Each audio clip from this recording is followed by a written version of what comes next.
Africa is rising and you need to have a stake in its opportunities. It involves you knowing what business to invest in and, more importantly, how you do it. Join me on Doing Business in Ghana and let's talk some business. My name is Yao Kwanchiengi. Let's talk later.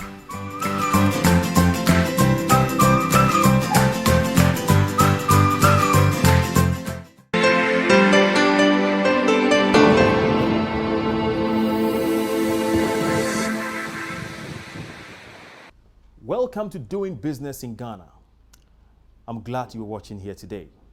You know what? There is an African proverb that says that if the fish comes from the river to tell you that a crocodile is dead, you better believe. Now, this program, Doing Business in Ghana, is all about how you can come to Ghana to do business and succeed, and as we say, to make it happen. Now, we had a chance to talk to Miss Naadia Takyiwaa-Mensah, the CEO of Sixth Sense Manifesto, with a brand management agency dealing with marketing and PR for corporate organizations. Now, her story, I find very intriguing, and I think it offers a lot that we could learn from, especially if we are nursing the interest of us ever coming to Ghana to come and set up a business. We are speaking to Naadia because she moved from the UK where she grew up to set up her businesses in Ghana. We spoke to her, going through her experiences, struggles, successes in developing the businesses. I learned a lot personally, and I hope you would enjoy listening to our chat. Okay, Naadia, good to see you. Thank you very much. Good. Can you just tell us about your business, what you do? Okay, I have two businesses. The first business is Sixth Sense Manifesto. It's a brand management agency. We basically deal with marketing for corporates within Ghana and Nigeria. Then the second business is Sai Wine and Champagne Cafe, which is exactly what it is. It's a wine and champagne cafe, a place where people can come, read books, do some work, chill with friends, have lunch. That's right. So what motivated you to come to Ghana to set up this business? I would say the initial motivation was always learning about how Ghana was, or Africa was, the next destination, like for everybody to go to. And if you didn't come to Ghana in the next 5 years, you would have missed the boat. And just in general, like Ghana was always the better performing country in Africa. And obviously, this being a place where my parents are from, etc., it really excited me to come. Then, as I always tell everybody, it was a spiritual journey. So me actually being in Ghana is because it was a spiritual calling to be here. Well, that's right. So when you decided to come in, right, what has been your foundational preparation? What have you, because you had an idea, you knew you had to prepare before coming in. How did you prepare? I didn't. Like I said, it was a spiritual calling. And with that, you have the faith and the belief that God is going to feed you with everything that you need to do. And that's exactly what happened. I was actually pregnant at the time when I decided, or at the time my partner and I decided to come to Ghana. And when we got to Ghana, then it was, okay, within 6 months, we're just going to see how Ghana is. Okay. I ended up coming with my son, and then after 6 months, went back to London for about a month, and I was just like, I can't do this. I need to leave. I need to go back to Ghana. Okay. And I came back in May, I think it was 2010. Okay. And then our agency got our first major contract with Vodafone in September 2010. Okay. Now, can you just walk us through the journey of you moving from your first client, you just mentioned Vodafone, through to how many you have now? The Vodafone contract, it landed on our desk. We had 2 weeks to turn it around.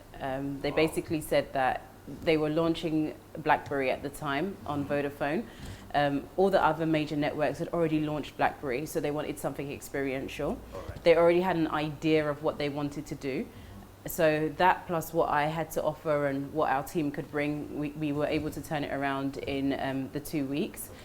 And as a result, RIM, who are the people who own BlackBerry in South Africa, they were down, and they said it was the biggest and most exciting event they've ever experienced. Wow.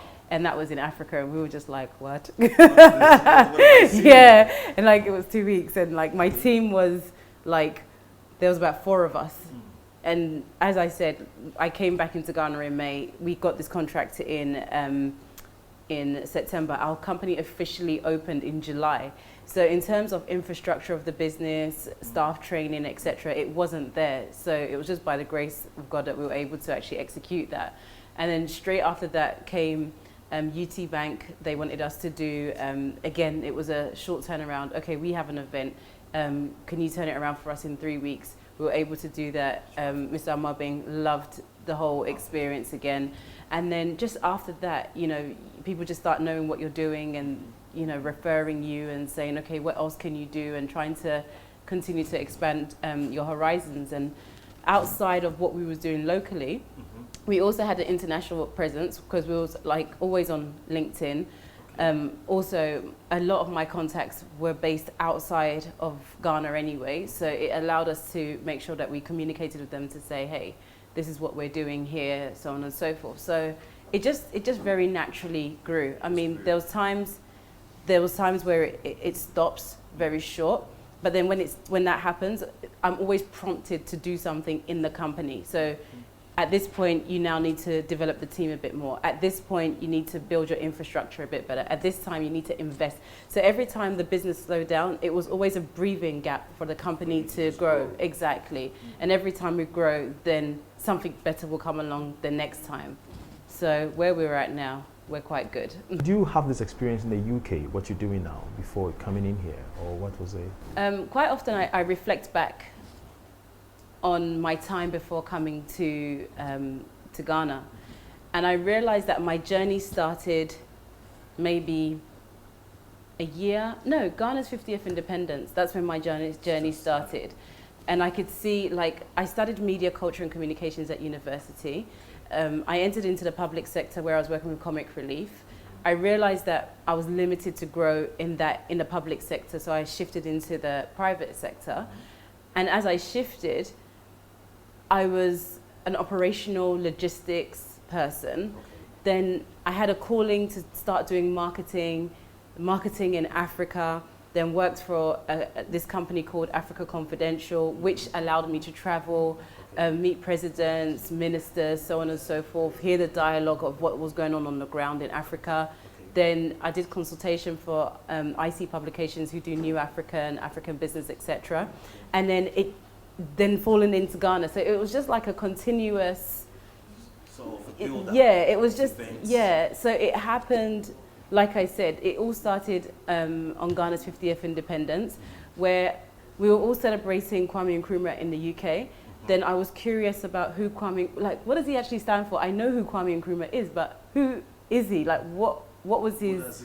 what was he really about, you know? So I wanted to find out more, and then it just grew from there. So in terms of experience per se in what I'm doing today, not necessarily, but the passion has always been there. Anyone that's known me since I was young, I've always been about doing business. Like, even if I was working, I'll be trying to do another business on the side, exactly. And always trying to set up a business, and everyone in my company would be like, you're going to be a millionaire one day.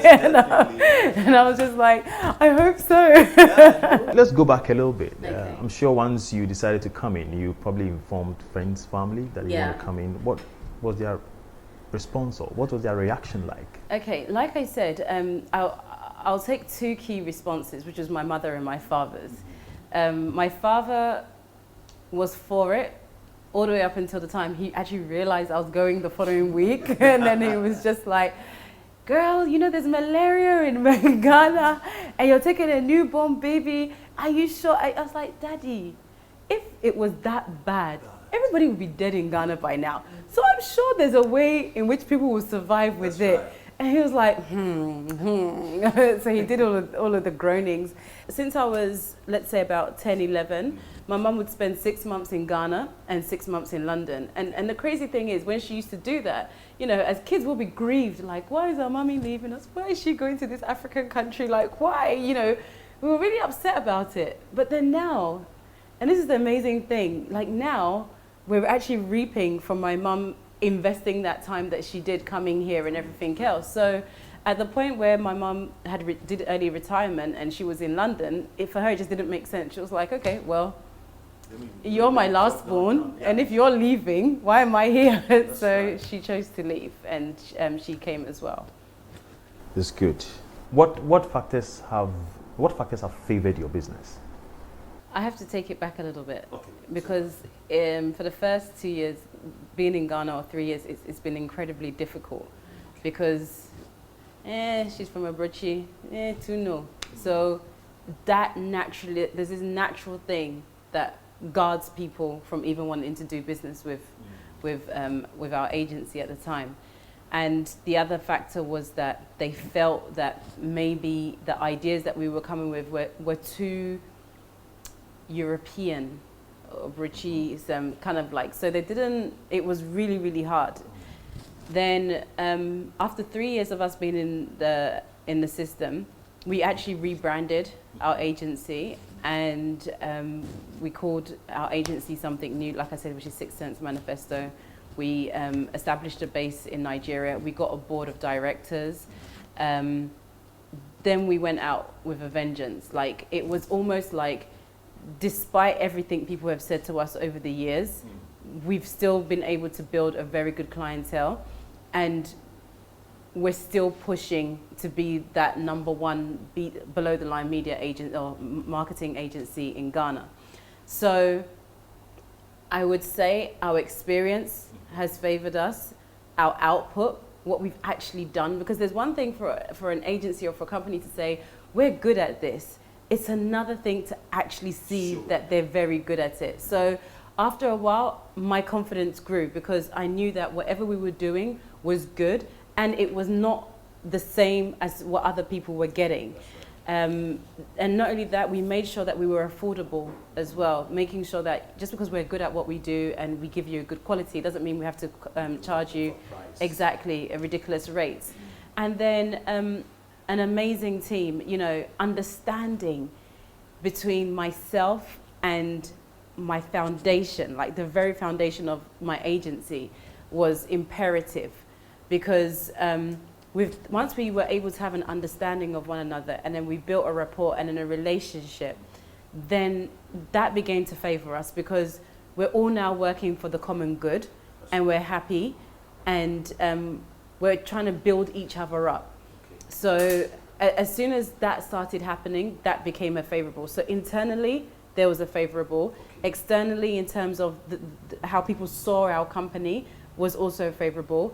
Our board of directors, like 6 incredibly influential people in both Ghana and Nigeria.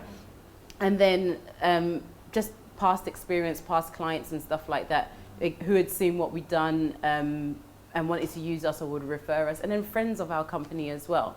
So all of those became our favorable factors and still remain our favorable factors till today. How have the negatives worked for your good?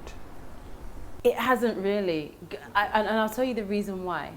The negatives for me tend to be people's personal issues. It's not necessarily a corporate issue. It's just that very person that you're coming into interaction with on a day-to-day basis. That person tends to have limitations. And in their limitations, the only way that they're going to feel better than you would be to make you feel irrelevant, or that you're not adding value, or that you don't understand. I choose not to believe that. So it just goes over my head. So that's what I'm saying. It's a very personal thing. And then on a grander scheme of things, the people who don't get it, who don't use us, I just can see they're not ready. Because with what we do in terms of brand management, you know, Ghana is a system, whereas in the corporate world, you know, maybe 20 years ago, people set up, and those same businesses were able to finance other businesses, and people knew them, and it was a network thing and stuff like that. But then now, where there's Nigerian, South African, German, American, British companies entering into the market, Ghanaian companies are suffering for the very thing that I'm trying to talk to them about. So then I realized that this is not something I need to grow from. It's something you need to grow from. Don't you think it must have built in you some kind of resilience? And no, before I came to Ghana, I was always that type of person. I can't lose. That's just standard. So before I came to Ghana, I had that in me. Like, I just don't like the feeling of being defeated, because then it will worry me. Like, how did that happen? that beat me. So coming to Ghana, when people are like, oh, Ghana's so hard, I'm going to go back to Abuja, I'm like, all right, see you later. Did you have any shocks? Some 1 or 2 shocks you remember? 1 or 2, call them Bennett. I had loads of shocks. The first is a personal shock. Very unfortunately, when we're coming from overseas, we have this very bad mentality that we are so much better than everybody else, especially if you're coming from London. Because as small as that city is, they've groomed us to believe that we are the best thing ever. Right. And what we're working for is justified, and there's nobody that works as hard as us, kind of thing, you know. And we've got the sterling, one of the strongest currencies in the world, you know. So you have all of this confidence in yourself. Then you come to Ghana, then you get a reality check. It's almost like you don't live in a real world in the UK. I don't really know how to explain it, but this is a reality check. So the reality check of not having water running through your pipes, lights off, rough roads, people lying, people stealing. I would say I'm a very honest person, and if I'm going to do something for you, it's truly from the bottom of my heart, I'm going to do it for you. And that genuineness that comes from me, if I'm offering it to you, I kind of like expect it to be reciprocated, but you find more often than not it doesn't happen here. People, when you want to help people who you feel like, you know, you could be doing much more with yourself, then you realize that most of the people don't even want you to help them like that. That's shocking. They don't get it. They don't get it. And I'm just like, you could be much more than this. Why are you letting yourself down? I think the other shocking thing is, very interesting thing. If I'm having a conversation with you and you're nodding your head and you're agreeing and you get it, well, at least I thought you got it. And then I realized later that you don't, and then you've taken it on a different angle and you started complaining to other people, then I'm like, I thought you got it. Yeah. You know, and I think the other shocking thing is the infrastructure, just the general infrastructure. It's very, very difficult for even the biggest companies to operate in Ghana, let alone the smaller ones. So that's quite of a shock to the system. How have you navigated your way around all these shocks? Personally, I mean, for you to still stay here and say, I still want to continue doing what I'm doing. Like I said, it's perseverance. I mean, I always say this to people, sometimes doing an interview with me is very redundant because I always refer it back to God, because my spirit is what guides me. If I don't listen to my spirit and I left it to me, myself, to do stuff, not at all. I'm guaranteeing you that now. Like I could be sitting in my office and then my spirit will tell me, call this company, write this proposal. I'll have an idea that will drop into my mind. That's just in terms of the business. And then in terms of building relationships, it will tell me, my spirit tells me that the events to go to and the events not to go to. The people to talk to and the people, like, I should just completely avoid. And then just in general, it's just about listening to your spirit, because you don't know. That's the reality of it. You don't know what's coming at you. You don't know. I'll give you an example. At the beginning of this year, we had some carry-through clients from last year that we did some work January, February. And traditionally, at the beginning of the year, January is always a dead month for most brands. A lot of businesses, sorry. So business picks up around March, April, May. So we were going through this period, and there was one customer that was expecting to get some business. We wasn't hearing from them. So things were very slow for us. And then all of a sudden, there was one day, our generator stopped working. Then we tried to get it to work and everything else, it just wasn't happening. We were trying to restart it. We sent it to somebody to work on it. So then I said to my girls, this is the calm before the storm. Something is coming. And they were like, really? I was like, yeah, enjoy this. So I got them drinks. We got food, everything. Then I just said to them, just relax for today. We're not supposed to work today. Then the Friday, it was a quiet day again. Then Saturday, our client sent me a message and said, I need you to work on 3 proposals ASAP. Please, can you also get me a budget for this, that. Then all of a sudden, we had a meeting on a Wednesday. Or she saw the proposal on a Tuesday, said she loved it. Meeting on a Wednesday.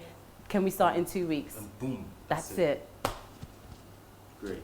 You mentioned one of the shocks being our educational system, some of our attitudes, the way we are, generally as Ghanaians. How did you work on your HR? Funny you should say this, because as of right now, we're working with a HR consultant to continue to develop our HR infrastructure within the company. What I learned to do, when I first came in and I was interviewing and stuff, I would be like, no, because they're not, first of all, you're not interviewing the way I know how you're supposed to interview. Secondly, you're not going to come with anything and you're asking me for a stupid amount of money. But then I started looking at potential. So my interview strategy changed. That was the first thing. I started asking people, where do you see yourself in 5 years' time? Okay. When I started asking those questions, and I was able to see the people who were serious about themselves versus the people who weren't. The people who were hungry versus the people who were just coming to chill in a job. So once I started getting those people who were hungry, I then started saying, okay, this is not all about our agency, it's also about your personal development. That's right. We are going to help you, and in the interim, you are going to help us. And you're not going to be here for the rest of your life. You're not even going to be here in 2 years' time. You're going to move on to something better than this. We are working together to get the best of you. And you'll be amazed how people get excited about that. Because now they're coming in and then they see that, okay, I'm going to learn something from Sister Naadia. I'm going to learn something from all the clients that we're working with. I'm going to take this and I'm going to move on to what I'm going to do.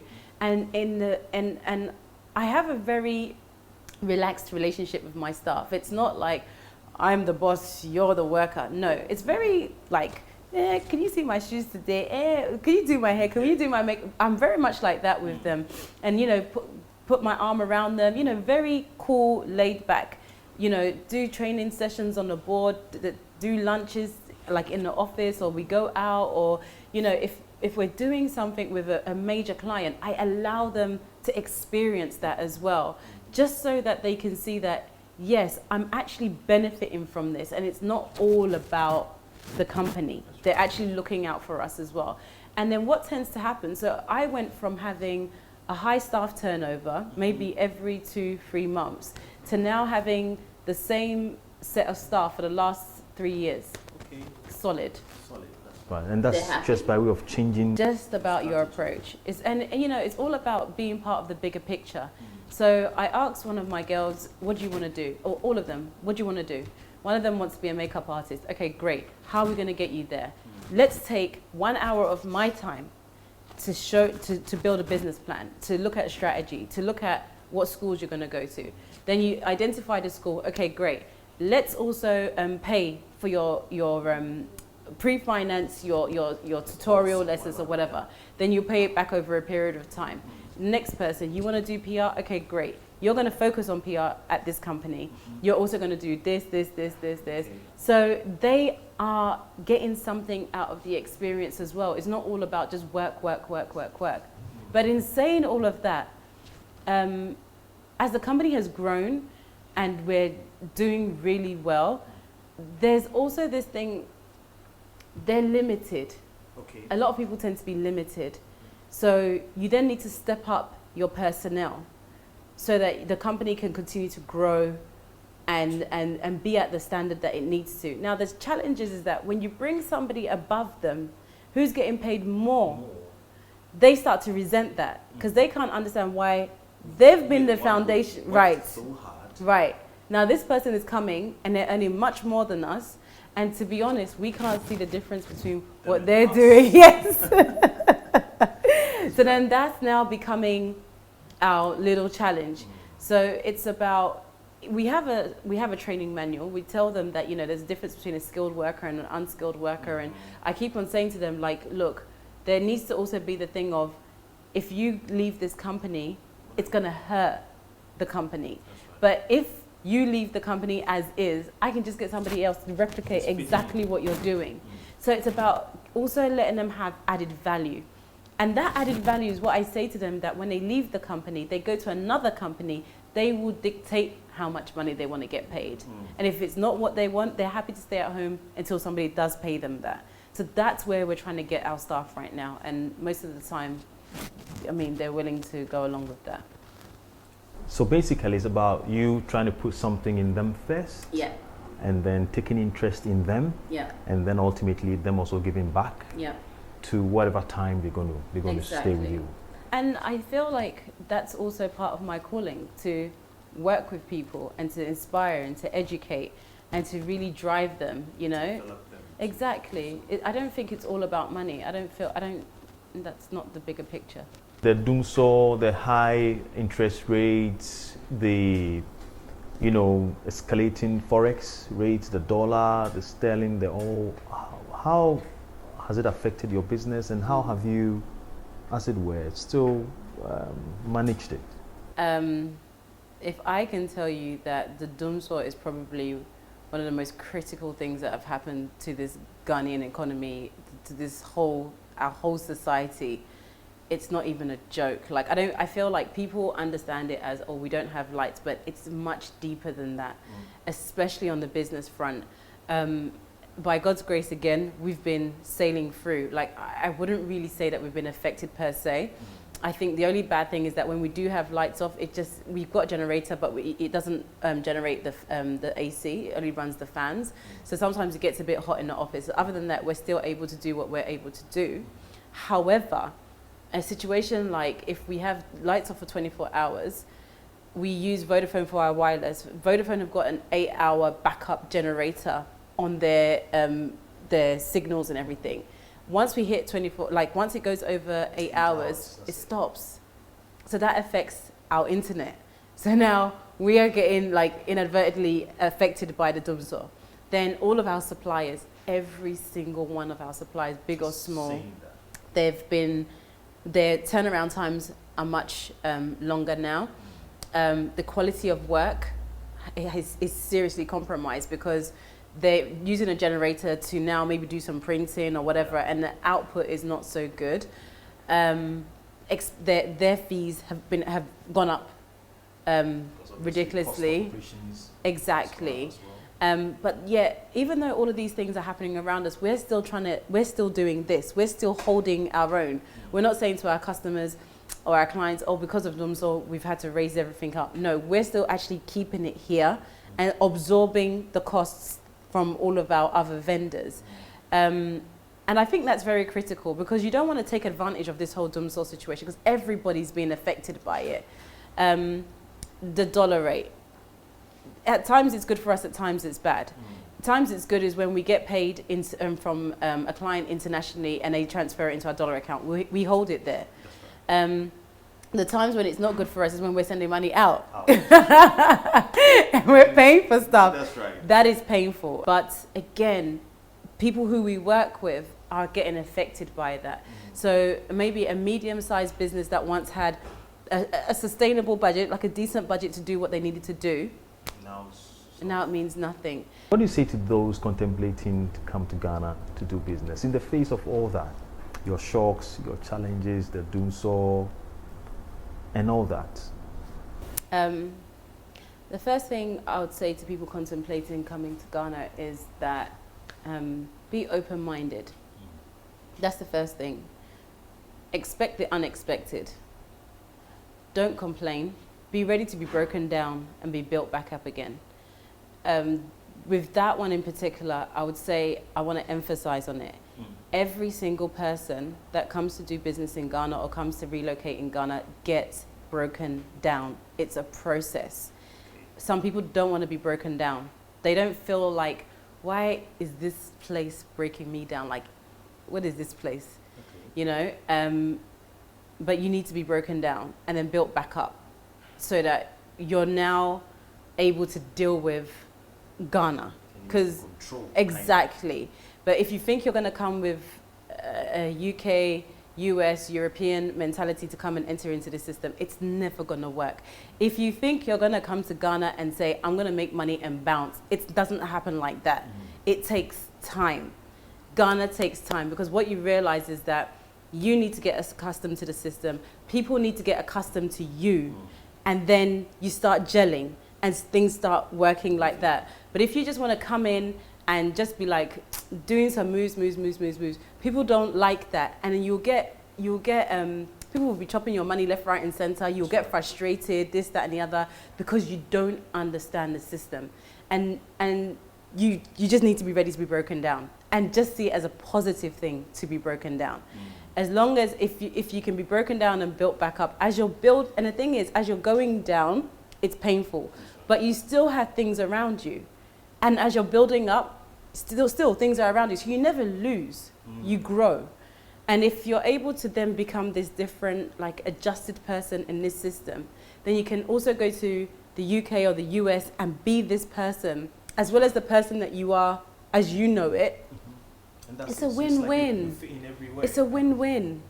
Because as soon as I was able to get the Ghanaian way, I went into Nigeria. And then Nigeria is completely different to Ghana, like completely. So then it also gave me that spin on things as well. And it just gives you a whole new confidence. Because one thing that I realized about the UK system is that it does a very good job of making you feel worthless and making you feel like you're just a jigsaw fitting into a puzzle, okay? I went to the US in December, and I've always been very confident, but I felt like super confident. I felt like no one can touch me. Like, that's right. It was a way of, I can do this. There's no one person or two people, no CEO of any billionaire company. There's nobody that can tell me what I can and can't do. Because if the fact that I've got from here to here, and in the UK I was also doing well, it lets me know that I'm just as good or even better than everybody else out there. So the most important thing is, if you're coming to Ghana, allow yourself to be broken down. Just allow it. And then be friends with the masses. I have to really emphasize on that as well. People have this very warped idea that it's very good to just chill with like-minded people. No. You do that in your personal time, but get to know the Ghanaians. Get to know what motivates them, what their fears are, what their worries are, what their visions are, what their movements are, how they're seeing things that are going on. Get to know them and be friends with them all. Not fake friends, right, but have a genuine love and for your people. That's because it's amazing, because once you get that, it's almost like they carry you. Their well wishes, their hopes and dreams for you, they support you. So even when you're needing things to be done, you can rely on them to help you get that done. Something that your like-minded friend wouldn't go and do. Right now, for example, we're doing a nationwide activation for one of our clients, and the kind of support we're getting from people. And like I said, it's a two-way thing. They're excited, we're excited. So have that relationship. Never think you're above them. We're all human beings at the end of the day. The Ghanaians are very good at reminding you that we're all human beings. Well, yes. Who are you? They will let you know. Yeah, so yeah, let me focus just on those two. Allow yourself to be broken down and get down with the people. Yeah, just get there. Get yourself dirty.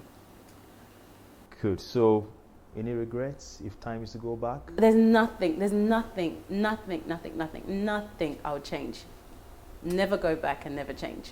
Thank you very much. No problem. Thank you very much. Thank you very much. Whoa, a couple of things I may want to emphasize here. The first fact is the fact that you need to be patient to do business in Ghana.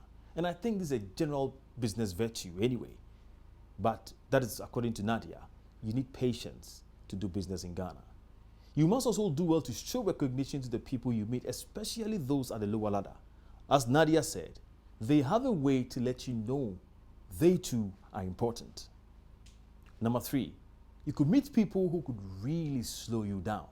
But the thing is, you know what you want, you know your vision, and so you never give up. Just learn how to coexist with them and get along with your business. Once again, one very crucial leadership lesson I see here is taking genuine interest in her staff to see them develop. This is how she turned around a high staff turnover that rocked her business at the onset. You know, people don't care how much you know until they know how much you care. I hope you enjoyed listening to our conversation with Naadia today and picked up some lessons for yourself. If ever you were nursing the interest of coming to Ghana to do business, we will come again on to you with another entrepreneur who migrated to Ghana to set up a business. There are quite a number of them who are actually doing very, very well. And I tell you, you would have fun listening to them. And while we speak to them, you pick up the lessons, you pick up the steps and how you can come to Ghana to do business. Doing Business in Ghana is a production of the GhanaTalksBusiness.com. Visit this website for all your business knowledge and news. You could see this video again on this same website or on YouTube. Get in touch with us on the social media platforms and let us continue to have this chat. We're also ready to discuss your business development with you. Just give us a call. But I thank you so much for watching Doing Business in Ghana today. My name is Yakran Chientwi. I'll see you again.